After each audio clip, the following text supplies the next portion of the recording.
لا يكلف الله نفسا إلا وسعها، لها ما كسبت وعليها ما اكتسبت.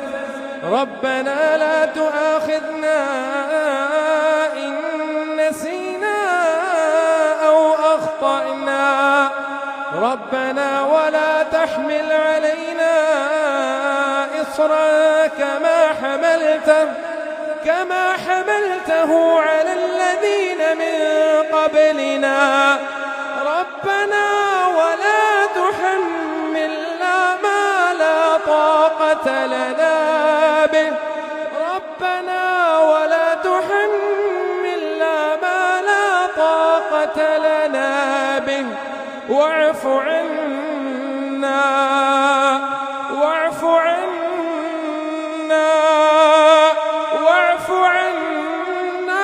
واغفر لنا وارحمنا